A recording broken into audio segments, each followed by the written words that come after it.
To assist with the deployment of the Bootstrap banners, I thought I'd take you through a guided tour of the underlying HTML and CSS that make it work.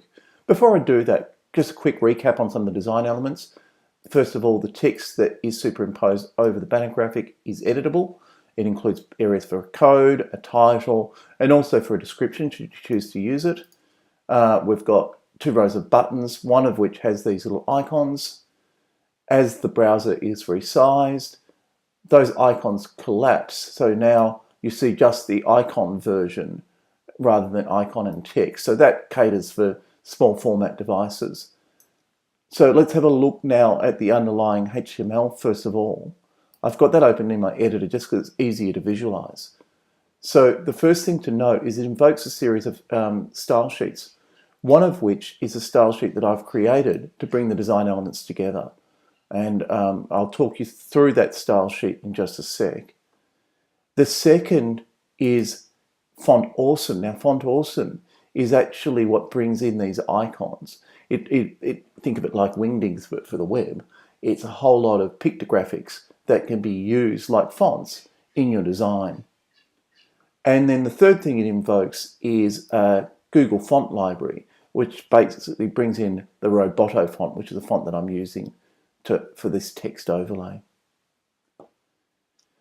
As I scroll down, there's some comment areas, and this is the area which is most interesting to you. So one of the major design features of this is that the banner graphic can be swapped out with, in essence, any one of the 200,000 odd Unsplash images. Now remember that Unsplash is a photo collection that is Creative Commons 0, so you're free to use them, and it has some really lovely images. So if I jump over to Font Awesome now, so, you know, I'll send you a link with some curated images which I've put together, but they're stunning images.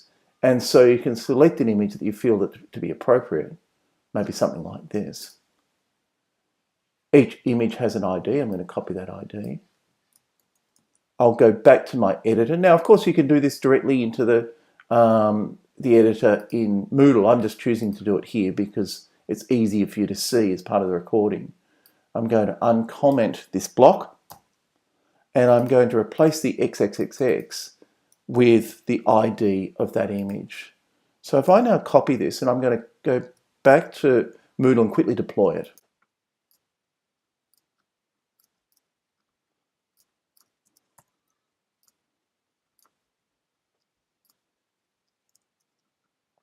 And so now we can see that that banner has been updated with the image that we've placed into this background image here. Moving on then, the rest of it really constructs the banner itself. The first thing to note is that there's areas for the title. This is both the code and also for kind of the descriptive title, and an area for you to put in a description itself. It then has code which builds each one of the buttons. So here's one for the home page, information, forums, my assessments, my grades, etc. And actually what might interest you is that this is how the various icons also get inserted. So it happens that in Font Awesome, every icon has a name. This icon is simply called FA, FA being Font Awesome, FA-home. And so you can see in the code that that's invoked there. And that will simply add that little image. Similarly, the sort of light bulb one has got a class called FA lightbulb-O. And so it goes. So that's how they were constructed. I guess knowing that means that if you wanted to swap those images out or maybe even add extra rows of buttons, you can always go to Font Awesome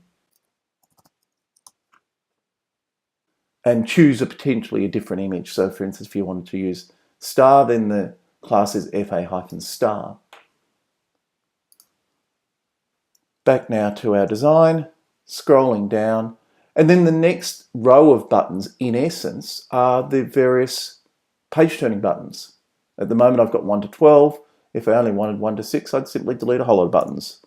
Or if I wanted more, I'd add them. It's really fairly simple. Each one, of course, pointing to the relevant Moodle section. And this is where things can become just a little bit squirrely, because if you change, for instance, the top row of buttons to include another button, then all the numbers will be out by 1 and you'll need to go back to the code to update these as well. But at least now you've got that capability. You can edit them. You can also edit the text that makes up those buttons. And then it's very, very quick. There's no need to go back to a graphic design package to change buttons, etc., etc. So that's the HTML component. I'll bump quickly over to the CSS now. So the CSS basically defines the look and feel of all of the design elements you see there. The first bit is it defines the banner block itself, the outside div that contains everything. Then all of the buttons being in these 2 rows, and things like their focus and hover state. So you'll notice that these have a hover state. If you click on them, etc., they've got a click state. I'll go back again now. Turn to my CSS. An area that defines the editable text. And here, this is the default background image, so that if staff make no changes and make no swaps of the image, this is the one that will load as default.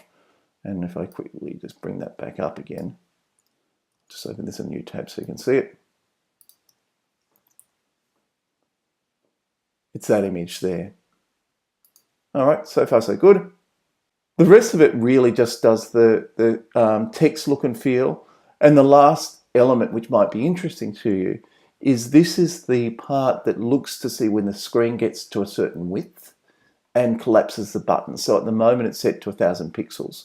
When the width gets less than 1000 pixels, the button's text is hidden, and so it only displays the button itself. So that's the thing which achieves this effect, where at a certain point those buttons collapse out of view and you're left with just the buttons, no longer the text.